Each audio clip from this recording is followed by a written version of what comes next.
আসসালামু আলাইকুম ভিউয়ার্স, চলে এলাম বেসিক মাইক্রোসফট অফিস রিলেটেড নতুন একটি ভিডিও নিয়ে।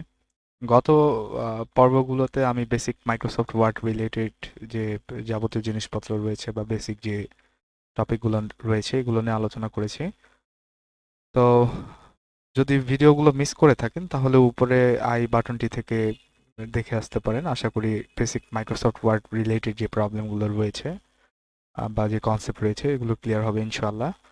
তো আরেকটি রিকোয়েস্ট করছি, যদি চ্যানেলে নতুন হয়ে থাকেন তবে অবশ্যই চ্যানেলটি সাবস্ক্রাইব করে রাখুন আর বেল আইকনটি অবশ্যই প্রেস করে রাখুন যাতে নতুন ভিডিও আসলে আপনি নোটিফিকেশন পেয়ে যান। তো আজকে আহ, শুরু করতে যাচ্ছি মাইক্রোসফট এক্সেল এর প্রথম ভিডিও। তো আশা করব আহ, পুরো ভিডিওটি দেখলে আপনাদের কনসেপ্টগুলো ক্লিয়ার হয়ে যাবে। তো চলুন আর দেরি না করে শুরু করা যাক।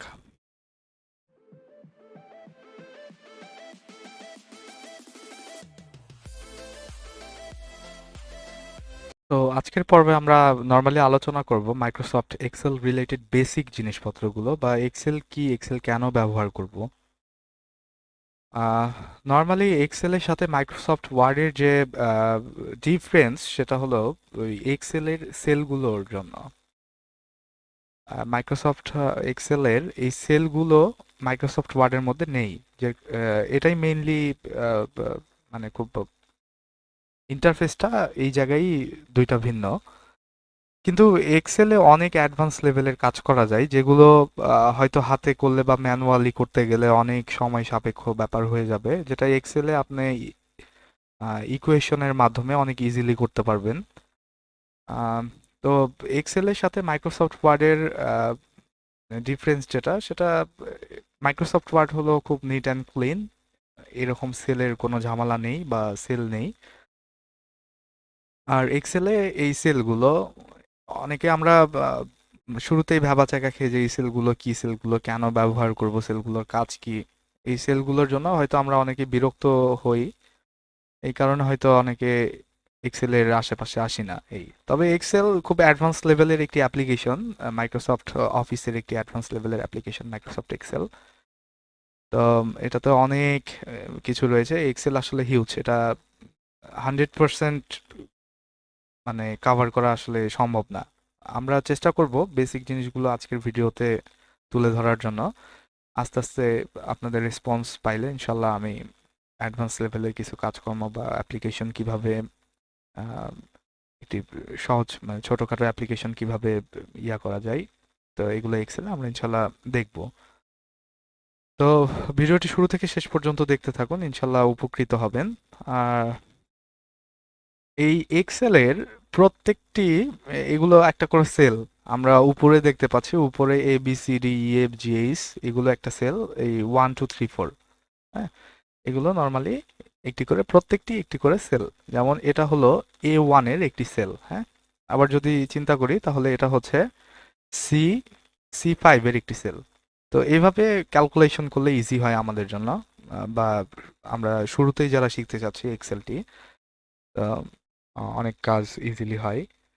তা আমরা ইন্টারফেসটাকে নিয়ে আলোচনা করি। উপরের এগুলো just tab, home tab, insert tab, এক একটি ট্যাবের এক এক ধরনের কাজ রয়েছে। Page layout, margins, orientation, size, formulas, তারপরে ডাটা রিভিউ, ভিউ, হেল্প, হ্যাঁ, এগুলো একটি করে ট্যাব। তো আহ, এই নিচে রয়েছে, এটা হলো ফর্মুলা বার, হ্যাঁ, বা এই যে ফর্মুলা বার, মাউসের কার্সর আনলে শো করবে ফর্মুলা বার। তো ফর্মুলা বারের কাজটি কি? ফর্মুলা বারের কাজ হলো আমরা যখন একটা সেল যখন সিলেক্ট করব, আমরা C3 সিলেক্ট করেছি। তো এখানে আমরা যদি কিছু লিখতে চাই, এ, হ্যাঁ, এটা লিখলে দেখুন এটা অটোমেটিক ফর্মুলা বারে চলে আসছে। ফর্মুলা বারের কাজটি কি, আমরা একটি নির্দিষ্ট সেলে যখন সিলেক্ট করব, ওই সেলের আন্ডারে ফর্মুলা বা প্রোগ্রাম আমরা রান করতে চাই ওই সেলের আন্ডারে, সেই ক্ষেত্রে আমার ফর্মুলা বারটি অনেক কাজে দিবে। হুম, যেটা মোটামুটি প্রোগ্রামের মাধ্যমে অনেক বড় বড় ক্যালকুলেশন অনেক ছোট করে ফেলে এই ফর্মুলা বারে।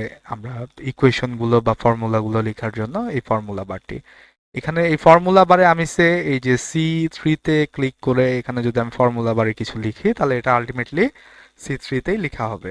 হ্যাঁ, তো এটা হলো ডেটা। আর যদি কোনো ইকুয়েশন যদি আমরা লিখতে চাই তাহলে এটার প্রথম মানে ফর্মুলা বার কিভাবে বুঝবে যে ওকে এখন ইকুয়েশন কমেন্ট করা হচ্ছে। আমাদের ইকুয়েশন লেখার জন্য প্রথম যে রিকোয়ারমেন্টস সেটা হলো ইকুয়াল সাইন। ইকুয়াল সাইন দিলে ফর্মুলা বার বুঝতে পারবে যে হ্যাঁ এই যে দেখুন এখন ইকুয়াল সাইন দেওয়া হয়েছে, এখন ইনসার্ট ফাংশনের জন্য বলছে। ইকুয়াল সাইনটা যখন দিবেন তারপর থেকে ফর্মুলা বার বুঝতে শুরু করবে যে এখন কোনো একটা ফাংশন ফর্মুলা বারের মধ্যে লেখা হচ্ছে বা কোনো প্রোগ্রাম করা হচ্ছে। ইকুয়াল সাইনটা অনেক মানে ইম্পর্টেন্ট এবং অনেক হিউজ একটা থিংস এই মাইক্রোসফট এক্সেল এর জন্য। ইকুয়াল সাইনটার কাজ আমরা আস্তে আস্তে দেখবো। হ্যাঁ, ফর্মুলাগুলো যখন অ্যাপ্লাই করতে থাকবো কাজ অনুযায়ী তখন আমরা ফর্মুলা বারের ইকুয়াল সাইনটা ইউজ করব এবং তখন দেখতে থাকবো ইকুয়াল সাইনের কাজগুলো কি। তো আমরা ধরে নেই এখানে আমরা একটা স্টুডেন্ট বা একটা এমপ্লয়ি চার্ট বানাইতে চাই। এমপ্লয়ি চার্ট হলো সিরিয়াল নাম্বার থাকবে, এমপ্লয়ির নাম থাকবে, তারপরে এমপ্লয়ির স্যালারি থাকবে। হ্যাঁ, তো এখানে আমরা দিয়ে নিলাম সিরিয়াল নাম্বার। ওকে, এটা চাইলে আপনি A1 বা A3 বা যেখান থেকে ইচ্ছা শুরু করতে পারেন। আমি দেখার সুবিধার্থে C3 থেকেই শুরু করলাম। এটা সিরিয়াল নাম্বার। হ্যাঁ, তো আমার আমি একটু গ্যাপ রাখতে চাই, তাহলে আমি এই যে ডি ডি যে সেলটা রয়েছে আমার ডি সেলটাকে আমি ইউজ করতে চাচ্ছি না, এই জন্য একটু উইডথটা ছোট করে নিলাম। হ্যাঁ, সিরিয়াল নাম্বার, তারপর থাকবে নেম। আচ্ছা, আমি আরেকটা গ্যাপ দিতে চাই, এফ নাম্বার যে সেলটা রয়েছে এটাও আমি ইউজ করতে চাই না। আর এখানে থাকবে স্যালারি। ঠিক আছে, তো এটা সৌন্দর্যর একটা ব্যাপার রয়েছে, এই কারণে আমি অ্যালাইনমেন্টটা সেন্টারে দিয়ে দিলাম। এখন আমি চাইলে এই সিরিয়াল নাম্বারটিকে বর্ডার দিতে পারি, চারপাশে থিক আউটসাইড বর্ডার করে দিলে এটা চতুর্দিকে একটি বর্ডার হয়ে গেল। নেমের ক্ষেত্রেও সেম, স্যালারির ক্ষেত্রেও সেম। আর নিচে চাইলে দিতে পারি, আবার দেখা যাচ্ছে আমার অল বর্ডার গুলো দরকার, নিচেও দিয়ে রাখলাম জাস্ট বোঝার সুবিধার্থে বা ট্র্যাক করার সুবিধার্থে। হ্যাঁ, সিরিয়াল নাম্বার, এখন আমরা নর্মালি সিরিয়াল নাম্বার কি থাকে, এটা 1। হ্যাঁ, তো দেখা যাচ্ছে এক্সেলের এই জিনিসগুলো একটু আমরা খেয়াল করি বা এক্সেলের মেইনলি জানার বিষয় হলো হচ্ছে এইগুলোই। ধরে নিন আমার, আচ্ছা আমরা সিরিয়াল নাম্বারটা আগে দেখি। আচ্ছা, একটা নেম দিলাম, ধরে নেই জুনায়েদ। দেখা যাচ্ছে আমার এই জুনায়েদ আরো মানে এই প্রত্যেকটা এমপ্লয়ির নাম ধরে নেই জুনায়েদ, বা আমার প্রত্যেকটা এই সেলের মধ্যে জুনায়েদ নামটা দরকার। তাহলে একটা জায়গায় জাস্ট জুনায়েদ লিখে এটাকে যখন মাউসে যখন আমি সিলেক্ট করব এই সেলটিকে, করলে এরকম চতুর্দিকে একটা বর্ডার শো করবে। এই বর্ডারের ডান পাশে নিচের দিকে এরকম একটি প্লাস চিহ্ন বা এখানে মাউস টানলে অটোমেটিক একটি প্লাস সাইন শো করবে। আমি যদি চাই আমার বাকি সবগুলো জায়গায় আমি সেম ডাটাটি ইউজ করতে চাই, সেই সবগুলো জায়গায় আমি জুনাইদ ইউজ করতে চাই, তাহলে নর্মালি একটা জুনাইদ লিখে আমি সবগুলোকে টেনে দিলে এটা অটোমেটিক জুনাইদ হয়ে গেল। হ্যাঁ, আচ্ছা, তো এই জিনিসটা এখন না, আমরা আরেকটু দেখি। আচ্ছা, তাহলে ডিফারেন্সটা বোঝা যাবে। তাহলে আমি এখানে 1 দিয়েছি, আমি যদি পুরাটা টেনে ধরি তাহলে সবগুলো হয়ে যাবে 1, কিন্তু সিরিয়াল নাম্বার তো সব 1 হয় না। সিরিয়াল নাম্বার হয় 1 2 3 4 বা 1001 1002 বা যেভাবে চাচ্ছেন আপনি। তো এই জন্য এক্সেলকে বুঝাই দিতে হবে যে আমি একটা সিরিয়াল ক্রিয়েট করতে চাচ্ছি, সিরিয়ালের শুরুটা হচ্ছে 1, তারপরে হচ্ছে 2, নর্মালি এই দুইটা লিখলেই হয়।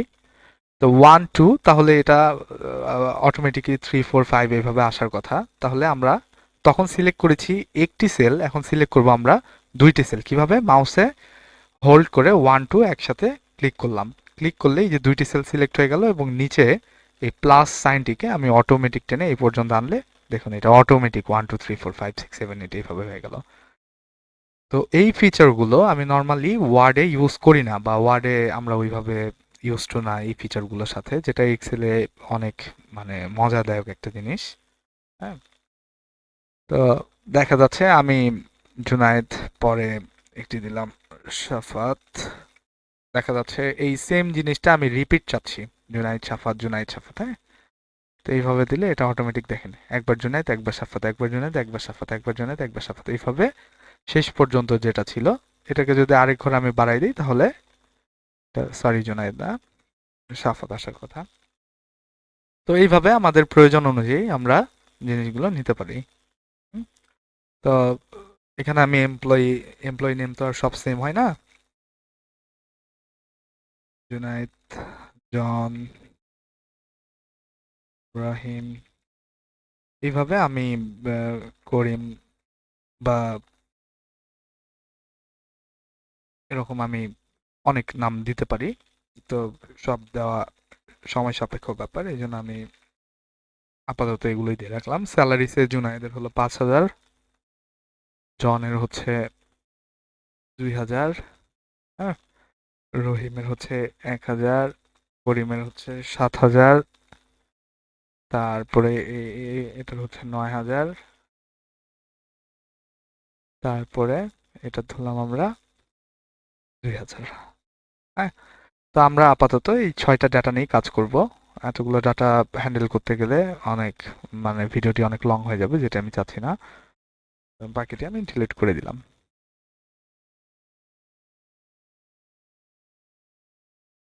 হ্যাঁ, তো এক্সেলের সুবিধাগুলো হলো সেই যে অটো সাম, অটো ফাংশন কিছু জিনিস রয়েছে, অটো সাম, তারপরে সামেশন, মাল্টিপ্লিকেশন, হ্যাঁ, ডিভিশন, এগুলো রয়েছে। এগুলো যে average, count number, maximum, minimum, হ্যাঁ, এগুলো ফাংশনগুলো রয়েছে, এগুলো অটো, এগুলো।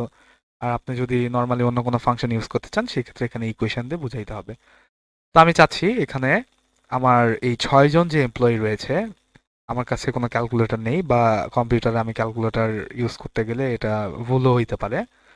তো একবার এক্স্যাক্ট যে রেজাল্টটা সেটা কোনো ঝামেলা ছাড়াই যদি আমি পেতে চাই তাহলে কি করব, আমি জাস্ট এই পর্যন্ত এটাকে সিলেক্ট করব, এই ডাটাগুলোকে, আমার যে ডাটাগুলো কাউন্ট করা দরকার, হ্যাঁ, সিলেক্ট করে আমি জাস্ট অটো সাম নামে যে অপশনটি রয়েছে এখানে প্রেস করলে দেখুন এগুলোর সামেশন 5, 2, 7, 1, 8, 8, 7, 15, 9, 24, 2, 26, এই 26,000 এক চান্সে শো করছে। তাহলে আমার আর ক্যালকুলেটর ইউজের প্রয়োজন নেই বা ওইভাবে কাউন্ট করারও কোনো দরকার নেই। এই ফাংশনগুলো আমার এই মাইক্রোসফট এক্সেলে অটোমেটিক জেনারেটেড, বা এই এই সুবিধাগুলো আমি এক্সেল থেকে নিতে পারছি। আচ্ছা, তারপরে দেখা যাচ্ছে আমার এখানে সবগুলো দরকার নেই, আমি এখানে চাই স্পেসিফিক কিছু নাম্বার কাউন্ট করার জন্য। আর রেজাল্টটা কোথায় রাখবো, ধরে নেই আমি জি এর এই 13 নাম্বার সেলে আমি রেজাল্টটি রাখবো। তাহলে এখানে কি করব, আমি আপনাকে বলেছিলাম যে আমার একটি স্পেসিফিক সেলে যদি কোনো ফাংশন বা কোনো প্রোগ্রাম বা কোনো কমান্ড যদি আমি দিতে চাই তাহলে শুরুটা আমাকে করতে হবে ইকুয়াল সাইন দিয়ে। এখানে আমি ইউজ করব প্রথমে ইকুয়াল। তো ইকুয়াল যখন দিলাম দেখেন উপরে এই ফাংশন ঘরে অটোমেটিক ইকুয়াল সাইনটা শো করছে। আপনি চাইলে এখানেও লিখতে পারেন বা এখানেও লিখতে পারেন। ইকুয়াল সাইনটা দেওয়ার পর আমি ওকে বলছি যে আমার সবগুলো না, আমার স্পেসিফিক কিছু ডাটার যোগ বিয়োগ দরকার। তাহলে কোন কোন ডাটার ইকুয়াল সাইন দিছি, তখন ফাংশন ইয়াটা অন হয়ে গিয়েছে। এখন কোন কোন ডাটা, আমি জাস্ট মাউসে ক্লিক করব এই ডাটাটা, এই ডাটাটা শো করলে এটা কি আলটিমেটলি জি4 এর একটি সেল। তো ভিতরে কি ডাটা আছে এটা ডাজন্ট ম্যাটার, আমার এই সেলটাকে সিলেক্ট করলে আমার এক্সেল বুঝবে যে জি4 কে সিলেক্ট করেছি। এখন ভিতরে কি ডাটা আছে এটা দেখার দরকার নেই বা এটা এক্সেল দেখবেও না তখন। হ্যাঁ, তো জি4 এর সাথে আমি কি করব, যোগ করব। কাকে যোগ করব, ধরে নেই এই জি7 কে, হ্যাঁ, সরি জি6 কে। আচ্ছা, জি6 কে যোগ করলাম, দেখা যাচ্ছে আবার যোগ করব কাকে, জি8 কে। হ্যাঁ, এটাই যে অটোমেটিক শো করছে, এখানে নিচে হয়তো স্পেসিং, মানে স্পেস কম রয়েছে এই কারণে নিচে ফুল দেখতে পাচ্ছেন না, কিন্তু এটা উপরে ফুল শো করবে। আপনি চাইলে যদি বড় হয় এটা বড় করেও নিতে পারেন। নিয়ে জাস্ট আমি এন্টার প্রেস করব। তাহলে আমি এখানে দিলে কি শো করছে, ফর্মুলাটা শো করছে জি4 সেল, জি4, জি4 এর যে সেলটি রয়েছে এটার সাথে সামেশন করেছে কে, জি6, জি6 এর যে ডাটাটা রয়েছে এটা এর সাথে আবার সামেশন করেছে কি জি এইট এর যে ডেটাটা রয়েছে। হ্যাঁ, তো এইভাবে আমি চাইলে আলাদা আলাদাও ইয়া করতে পারি, বা আমি চাচ্ছি এখানে আমি সামেশন না করে আমি বিয়োগ করব। তো জি 4 বিয়োগ কাকে করব? জি 7 কে সে করে নিলাম।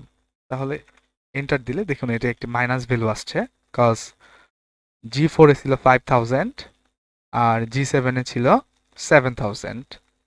হ্যাঁ, তো আলটিমেটলি 5000 মানে বুঝতেছে আর কি বলার, এটা তো। হ্যাঁ,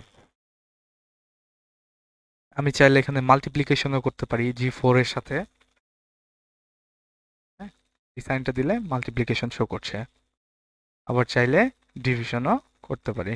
ডিভিশনের ক্ষেত্রে আমরা এই, আচ্ছা এখানে এখন আরেকটি জিনিস দেখি আমরা।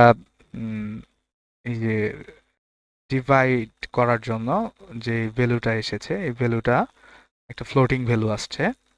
হ্যাঁ, তো আমি চাচ্ছি যে এই ভ্যালুটা আমি পুরা দেখব না। আমি চাচ্ছি যে দশমিকের পরে আমি দুই সংখ্যা দরকার। তাহলে আমরা কি করব? নর্মালি এখানে এই যে আমার ইনক্রিজ ডেসিমাল আর এখানে ডিক্রিজ ডেসিমাল রয়েছে। তো আমি যদি চাই এই সংখ্যাটিকে আমি আরো ছোট করব, দুই ঘর দেখব, তাহলে আমি জাস্ট ডিক্রিজ করে দিব। হুম, দেখুন এই জাস্ট ডিক্রিজ। আমি যদি চাই এটাকে দুই সংখ্যা না, আমি 10 সংখ্যায় দেখতে চাচ্ছি, তাহলে এটা জাস্ট ইনক্রিজ করব। এইভাবে ইনক্রিজ করলে পুরো ভ্যালুটা শো করবে। আপনি চাইলে এটা অনেক নিতে পারেন। হ্যাঁ, তো এই হচ্ছে আহ, খুব বেসিক জিনিস, খুব বেসিক জিনিস। যারা এক্সেল জানে বা এক্সেল চালায়, আমার মনে হয় ম্যাক্সিমাম লোকই জানে এই ব্যাপারটা। তবে এটা জাস্ট বিগিনারদের জন্য।